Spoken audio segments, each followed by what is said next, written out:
next session is our symptom tracking panel.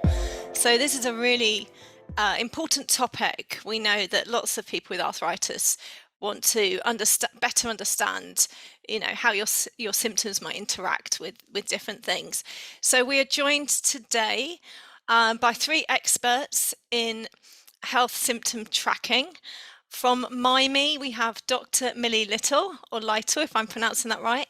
We also have Denis Vasiliev from HopeX, and we also have Rory Stanton from Aila Health. If you look over in our chat, we have shared all the bio information from each of our three guests, and we'll be sharing links as well related to them. The way this session is going to work is that we've had some pre-prepared questions that came in from various attendees, and I'm going to pose those to our different speakers. Again, you can always pop more questions in the chat and we will get to as many of them as possible. And I'm going to do my best to make sure that we get equal airtime from each of our panelists.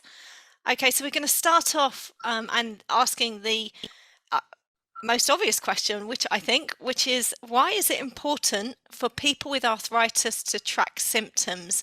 And I'm going to start by asking that question to Rory. Sarah, for having me. Thanks everyone for joining today. I'm glad to be here. Yeah, at Aila Health, we really believe that it's important to kind of establish your own unique baseline for your health, right? And so we are able to do that if we're kind of continuously tracking what's going on in our bodies and quantifying that over time. We have a better, basically evidence base about our own unique personal situation to discuss with our clinicians. And so our care team members at Aila Health actually use that incoming data when patients track over time to help assess what treatment decisions they should be making and utilizing that to modify the care plan. So I think it's really important, not only to kind of discuss with your physician what's going on at the time when you're having a visit, but also kind of be able to articulate that and demonstrate that with symptom tracking and kind of capturing that data outside of the point of care or outside of the clinical visit. Thank you. And the same question I'll just check, am I pronouncing your name correctly? Is it Dr. Little or Dr. Lytle? It's Lytle, but you can call me Lytle, Millie. all right. Well, that makes it easier. Okay, Millie, same question to you, please. I would say there are three main reasons to track. The first is body awareness. So if you were to understand anything about your environment and how it imposes symptoms, then understanding just when these symptoms are occurring, if it matches what you think, that would be the first reason to track, is just to understand your body better. Secondly, as Rory mentioned, if you do wish to work with a practitioner and share that information, it's much easier and more evidence-based. Obviously, if you actually have a calendar to show that these symptoms happen when, and then you're not just coming in with your recall, which tends to get confused when we're talking to a practitioner. And the third would be to identify triggers. So what environmental symptoms are influencing your symptoms. So those would be the three main reasons to track. And Denis, same question to you. Do you have anything to add to this? Yes. Two speakers said it right, and I completely agree with that. I think that rheumatoid arthritis is like treatment and management of rheumatoid arthritis is essentially a discovery process, meaning that you have to operate in hypothesis. So you have to make assumptions about what works for you and what doesn't, and then test those hypotheses. You have to check, and that's a continuous process. It requires a certain mindset of trial and error, and obviously, like as they say, if you cannot measure it, you cannot control it, and tracking becomes an essential and very important step in that process.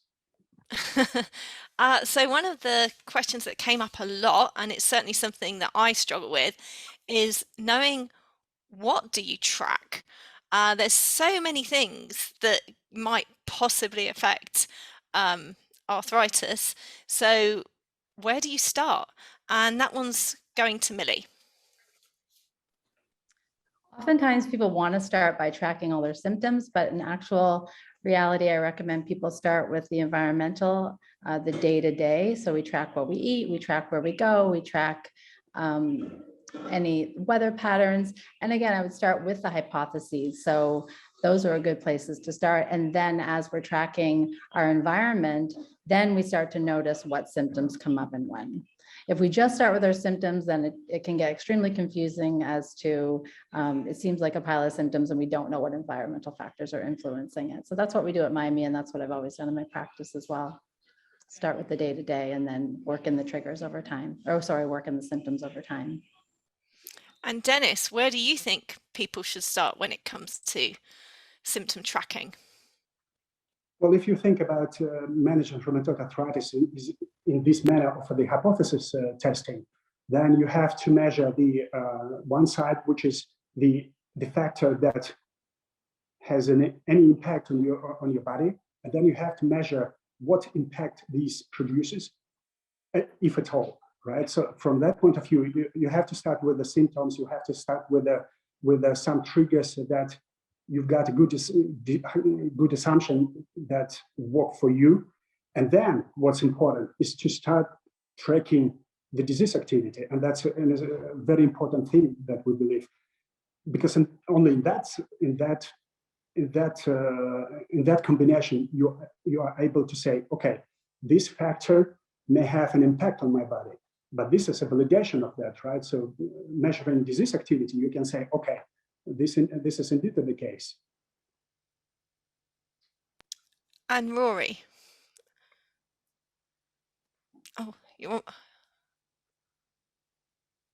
I think what Dr. Lytle was saying about kind of understanding the context for your symptoms is really important, right? So you can only really understand, what is causing or triggering or exacerbating your symptoms when you have an understanding of kind of the inputs and what's ultimately impacting the outputs, which is the symptom severity. So I think, at Aila, what we encourage folks to do is, of course, look at their symptoms, kind of list them out, and then actually track that with our digital tracker so that we're able to see, okay, what symptoms correlate with one another, what are kind of coexisting with one another at various points over time. And as you look at kind of what's going on over time, you're able to start seeing what's driving those symptom exacerbations or basically the worsening of your symptoms. And following up on that, and I know we've touched on this a little bit, should you start off trying to just maybe track 2 or 3 things? So maybe like, just track 2 or 3 environmental factors, or should you really go for it and try and, track 10 things at once? I mean, I'm going to ask Dennis, you talked about, coming up with a hypothesis. Could you expand on that a little bit with an eye to, how broad people should go with this? Yeah. So we think that you don't start with too many factors. But at the same time, you do not start with too few, because going with too many may create the discouragement. You may lose the motivation because not all of them might end up being meaningful. So again, like I'm pretty sure, like talking to many customers, to many patients, we know that almost everybody has some hypothesis about what triggers their worsening of the disease, or vice versa, works better for them. So I would suggest go with few that you've got a good grasp on what is going to work. But having said that, I think that's important to employ this mindset that it's okay to be wrong, right? So you begin with something, you test it. If it doesn't work, you switch to the next one. If it works, you double down. And that's very important. It's basically a discovery process. Rory. Yeah, I mean, I think that makes sense. I do think that we tend to encourage patients that are kind of getting started out on the program or on the platform to really take a holistic view, and we've kind of integrated a number of different mechanisms to track, not only symptom severity, kind of on a standardized scale, but other things like environmental factors, weather, of course, food, nutrition, and stress, and sleep levels, and overall energy levels. So, we kind of look at it like, how do we create your own personalized understanding of what's going on with your unique health situation. So I think initially it's better to kind of be more comprehensive and broad. And then especially if you're already diagnosed, of course, that's one thing. If you're not diagnosed with an autoimmune condition, really kind of helping figure out how do we actually get someone to a diagnosis. I think that, or if there's other things going on beyond the rheumatoid arthritis, that helps patients think more broadly about what's going on in their bodies. And Millie, do you have any thoughts on this? Yeah, so, as humans, we tend to just think of our day as our day, and there's nothing exceptional about it except for those special days. And we wake up and we eat or we don't, we go to work or we stay home.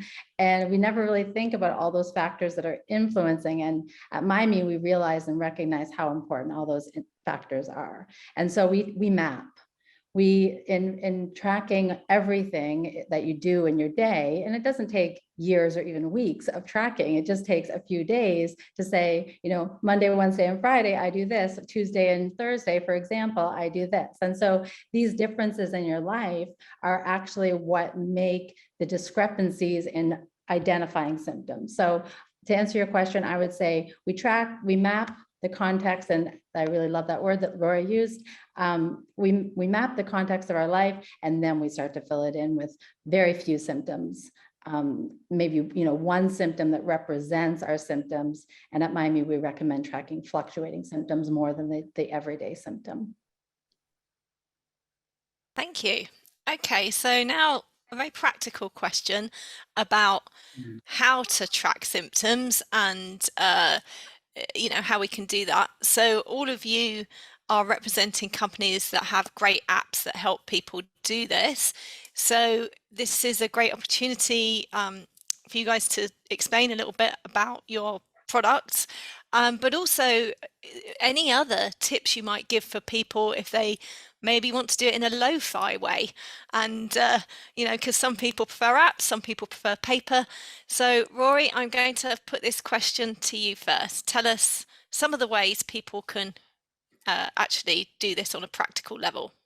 Yeah, so of course, we've spoken about this previously at Aila Health. We offer a free application for people to download and use to kind of start tracking all of these different factors that impact their health that we were discussing, right? And ultimately that could trigger a flare-up, right? To help support them in their understanding of what's driving that, but also to help bring that information into their existing clinician, or if they work with one of the clinicians on our care team, that's what we actually use that data in our clinical visits as well. So that's one way. I think another common way, I've interviewed hundreds of patients basically living with autoimmune conditions, and a high share of those actually with rheumatoid arthritis itself. And so I think, what I've heard from a lot of people is that they started out with, before digital, right? But they started out with things like bullet journals or kind of the paper versions to help just kind of get all their thoughts in one place. Our goal at Aila was to really help digitize that so it's stored and easily able to transfer it, right? So you can bring it into your clinician, you can bring it into your doctor, and share kind of the trends you're seeing over time to hopefully have more meaningful conversations with your care team. So that's really, I think, the few ways to do it. And feel free to download the Aila app, and looking forward to kind of hearing how people's experience are with this, tracking of their rheumatoid arthritis. Thank you. Just so people in the audience know, we will be sharing all the information about how you can download these different apps and learn more about them, both in our chat, but also in a follow-up email to everyone. So Millie, tell us a little bit from your perspective. There are many ways to track. And so I think it depends on whether you are doing it yourself or whether you're working with a practitioner. If you're doing it yourself, I would recommend a calendar format. A few tips would be to track in the same way as you would every day. So just keep it standardized, keep it all in one place so you can be organized and not lose your notes. You can track it every way from voice recordings, what you're experiencing on Saturday, Sunday, Monday. But I would prefer a calendar view, which 7 days, doesn't need to have any dates. You just write the date, the date series, February 3rd to 10th, 2022 on the top, and journal everything that you need to do. But you can also do that in your notebook, in your diary. You can do it in a notes on your app, your iOS. So there's many ways to capture what your symptoms are. At MyMe, you're not alone in your tracking. You're always working with a health coach. And so we do have an app where you enter the information that you and your health coach have worked out that you will be tracking, and then you're working with somebody at all times.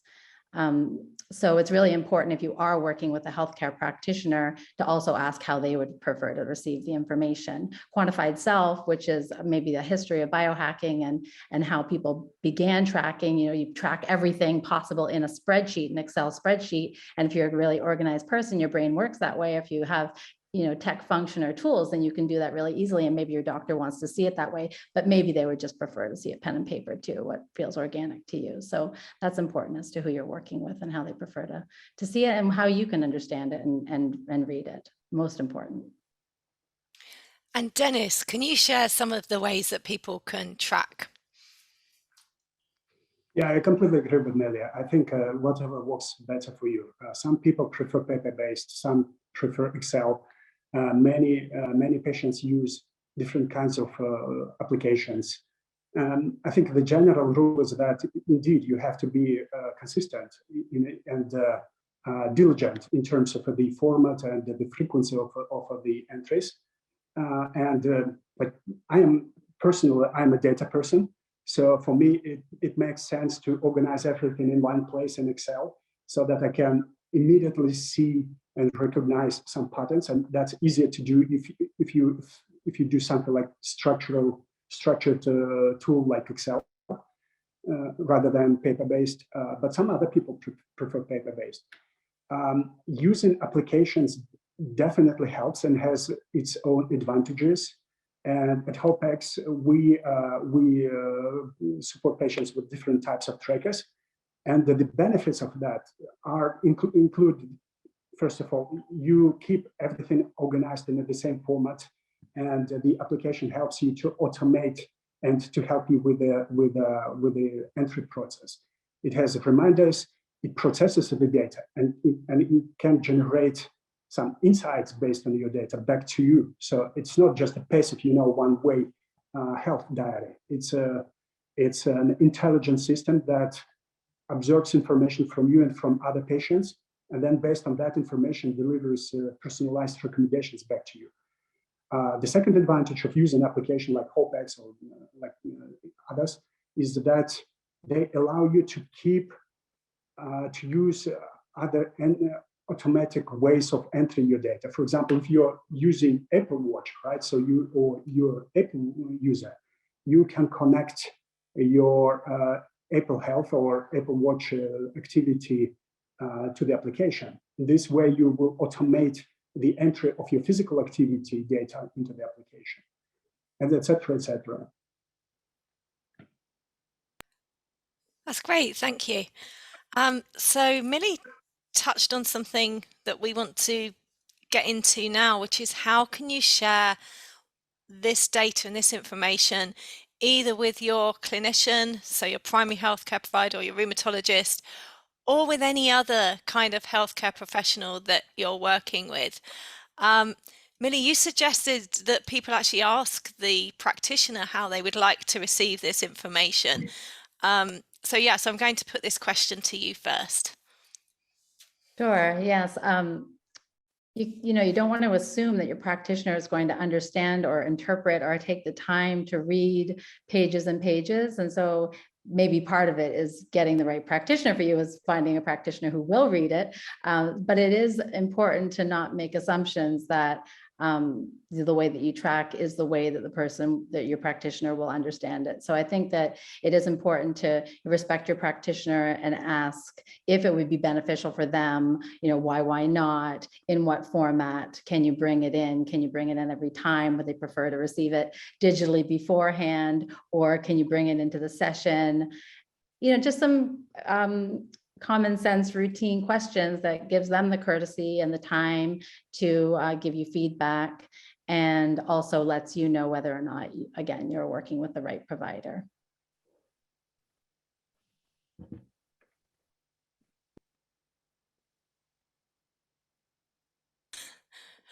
Dennis, do you have any suggestions about how people can share tracking information with their doctor? Yeah, I fully agree with Mela. I think the key question is not the way how you transfer this information or present this information to the doctor, although this may help. The key question is to establish relationships with your medical doctor in the way that she is open to this kind of information. She's open to the dialogue that follows up based on that data, and that takes some steps even before before the meeting. You present this data to her. So that's a crucial issue. I think it's on the bigger scale. I think this is our job, like my colleagues and what we're doing at HOPEX is to educate healthcare community and establish such a solution that allows the smoothest dialogue and smoothest data transmission between the patient and the medical doctor. Obviously, long way to go, but yeah, that's what we will help patients with. That's a really good point about educating people to work with this kind of information. Rory, what are your thoughts? Yeah, I have a lot of thoughts on this, and through a lot of work over the past few years building Aila. And actually, we built our kind of clinical infrastructure to be able to support this, right? I think, to Dennis and Dr. Lytle's point, there needs to be a large education, and also like just the healthcare system in general is reticent to having this information sometimes coming in, whether it's the technology infrastructure to be able to support that, or it's just the time that patients can spend with their rheumatologist or their primary care. And I think that was something we really tried to reimagine at Aila Health, and our clinical practitioners are all about using kind of the real-time ongoing data coming in from patients, and people living with autoimmune diseases and rheumatoid arthritis specifically, where our care teams actually, trained and built to support that, so that we're actually able to, kind of not skip the education of the existing medical system, but that's just built into kind of our existing clinical workflows. So we wanted to connect what was happening kind of outside the point of care, outside that clinical visit, and folks would actually be able to have those conversations with their healthcare team at Aila. You're also on mute, I think, Sarah. Yes. Sorry, I was having a bit of a mute problem there. Okay, so this is a really popular question that came in, and I'm going to finish up our questions that we had sent in advance, and we're going to move to audience questions in about 5 minutes. So this is a really big one. What are the most common mistakes people make when they're trying to track their symptoms, whether that's on an app or whether they're doing it on a piece of paper or whether they're using it in a spreadsheet? What are some of the things, mistakes they're thinking in terms of both how they're going about it, but also one thing that came up a lot is how do you avoid tracking fatigue so that you do it for a week and then you get fed up with it? So yeah, so that one is going to go to Dennis. Yeah, I think the biggest problem, the biggest mistake that patients do is that they just simply track the symptoms or triggers without making any so what's out of it. It doesn't happen often, but that's that's something that we observe happening. Obviously, all three companies speaking today, we are working on the solutions that push people, push users to come up with some actionable insights out of this information. But if you do this on your own, that's the most common mistake. Another thing, and that's exactly, Sarah, what you mentioned, is that people tend to lose motivation over time. They become very optimistic in the beginning, but then over time they discontinue this practice. Unfortunately, this very much links back to what I said in the first issue, is that they don't see a value in just simple tracking. That's super important to do a so what out of this data. Okay, and Millie. I do agree with both of Dennis' points. The purpose of tracking is not just to track. We do have to move on and make it actionable. And so it's putting yourself in the position of scientist. You are your N of one self, and you need to build hypotheses, as was mentioned earlier also by Dennis, and then act on them. So you need, it allows yourself to be in the landscape of playing with your data, so that you can hopefully find your triggers and then remove them, or so that you can, change job locations or move your home. In some cases, those are massive realizations that people make as a result. But the biggest mistakes, I would say, just is tracking too many symptoms, and as was mentioned, also symptoms alone, and then not doing anything with the tracking other than just tracking. Tracking in and of itself is not therapeutic beyond a certain point. And Rory. Yeah, I mean, I would echo what was already said, right? I think, definitely symptom tracking fatigue, it does set in for people. You typically see a lot of enthusiasm at the beginning. And I think that is, it is important to kind of establish these baselines and then get people into kind of an ongoing sustained state of either kind of modifying behavior and getting on a path to, better outcomes, or, more basically increased wellness related to kind of managing your rheumatoid arthritis or autoimmune condition. But I do think, and I agree with the other panelists, that, it can feel at times, like another thing I have to do in order to manage my condition.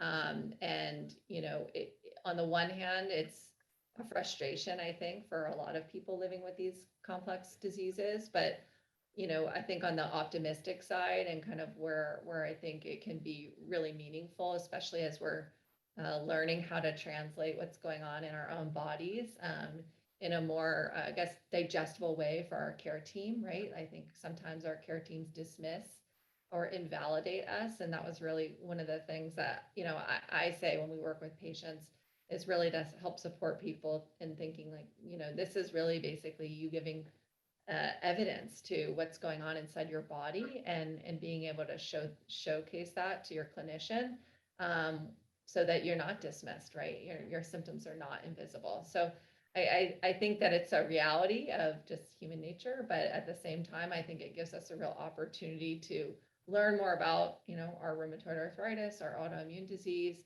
our own personal health, and gives evidence to the care team, like, this is really going on inside of me. And that's one of the reasons why, we started Aila Health, really was to support patients on that journey. Great. So now we are going to move over to some of the questions that have come in during the session. So I'm going to start asking this first question to Millie, and it's about sleep. So the question is, let me just make sure I'm getting this one right. Hang on. Yes. Do you recommend tracking sleep, and can sleep affect inflammation? Absolutely, in several different ways. So the quality of sleep, the length of sleep, both would affect, and then timing of sleep. So I would recommend making note, tracking what your bedtime is, if you feel, and then playing with that. Do you feel better if you go to bed a little earlier or go to bed a little later? How does that affect your sleep? How does it affect your wake time? So there's lots of exploration around sleep. So again, to our last point, it's definitely beneficial to understand what your sleep habits are and how they could be adjusted. And then also from that, what might be influencing your sleep and the quality of sleep you're getting, and for the purpose of getting better quality of sleep and feeling better rested, well rested when you wake up in the morning as opposed to tired. So that would be the ultimate goal. Great, thank you. So our next audience question is going to go to Dennis. And can you address season or weather related effects on RA?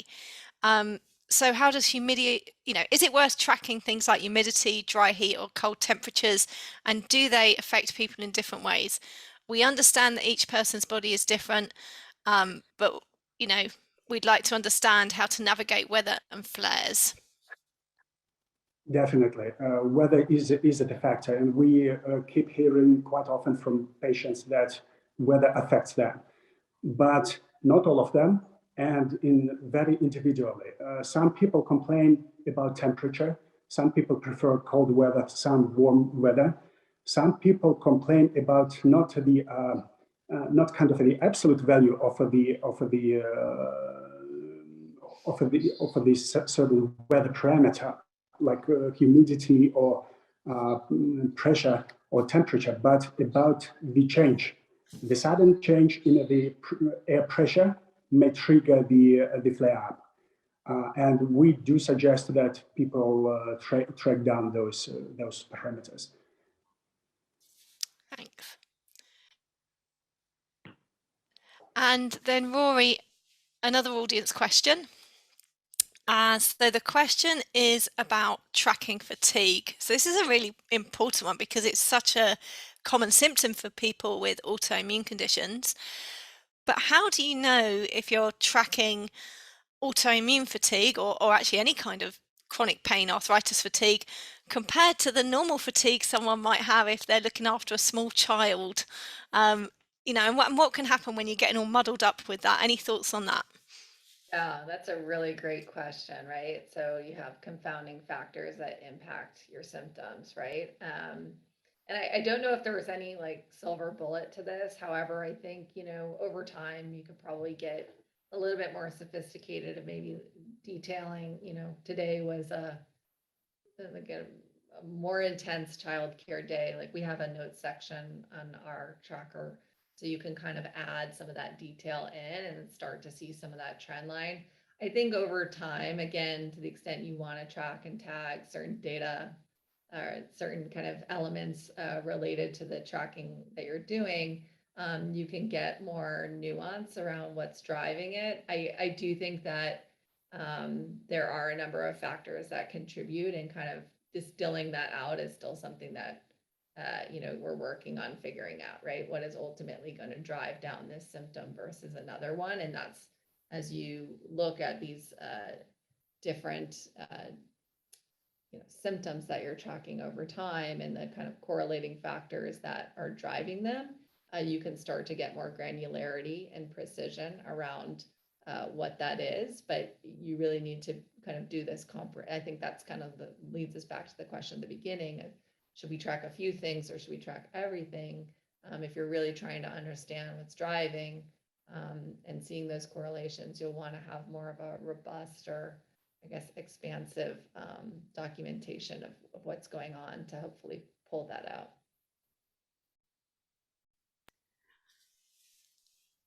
Thanks very much. We have 10 minutes left as we come towards the end of our session. So I'm going to pose the following two questions to each panelist. The first thing I'm going to ask you is, what's your top tip for anyone tracking who's maybe getting started for the first time, the number one thing they should bear in mind? And then also, where can they find your tracking app or, tracking support? We will obviously follow up with information, but anything you can give them in terms of tips of maybe they need to go to Google Play Store, or maybe it's best to go to your website. that would be great. So this time I'm going to stick with you, Rory, and ask you your top tip for someone tracking, and also where can they find what they need from Aila Health? Yeah, I mean, I think this kind of came up a few times on this call or this presentation already, is consistency is important, but if you can kind of, make it like a portion, a part of your day or part of your time where you kind of make this something where you're looking forward to it, or it's just becomes part of your routine. I think that will ultimately kind of keep you on track in terms of keeping that consistency. So that will ultimately give you the understanding of what your unique patterns are. So I think that's really important. In terms of our app, we have it available both on iOS and Android. So you can just search for Aila Health within either of those kind of App Store or Google Play, or go to our website, ailahealth.com, to get more information. And yeah, we'd love to support anyone that needs tracking support, or like I said, we have a clinical team that's also providing rheumatology services as well. Dennis, same two questions for you, your top tip, and where can people find more about HopeX? Right. I would say the top tip would be, I guess that's okay to be wrong. That from the day one, patients should use this mindset that basically this is a discovery process, and it takes time, it takes patience, it takes effort, and maybe it takes some errors on the way. But be persistent, and that's okay to be wrong sometime. Over time, you will get to the level of granularity and precision you need to better manage rheumatoid arthritis. In terms of the HopeX application, it's not available now, open on the market. It's now closed to a group of patients. If someone wants to get an access to, just write us down at the hopex.health, and we'll discuss it over there. And just following up on that, what's your timeline for coming to market? Is this something we can expect to see in 2022? Definitely. We used to be on the market, but we decided that we would like to make a spin to make it more comprehensive and more advanced tool. And that's why we decided, okay, we need some time to develop it further, with the purpose of to become available during 2022. That's great, thank you. Thank you, Millie, top tip, and Mimey, where can people find out more? My top tip is that not all tracking data is equal. If you know your triggers and you are introducing them into your life on a daily basis, that would be the most valuable tracking data that you can make a change on immediately. Likewise, if you suspect a trigger or a situation, then that would be the next thing to track your symptoms compared to. And so don't ignore your own internal knowing or your prior experience. You can get a lot of benefit quicker if you make use of the knowledge that you already have about yourself. For Mimey, you can go to the website, mimey.com. You can book a free consultation with our client services specialist. She can tell you all about what to expect in the program, or you can book directly with a health coach and then get tracking right away. So as I mentioned, you can download the Mimey app, but it really works in conjunction with a health coach. And we would love to hear from you. We hope we can help you. Thank you so much. Thank you. So I would like to say a big thank you to all of our panelists today. This has been a really, really helpful session.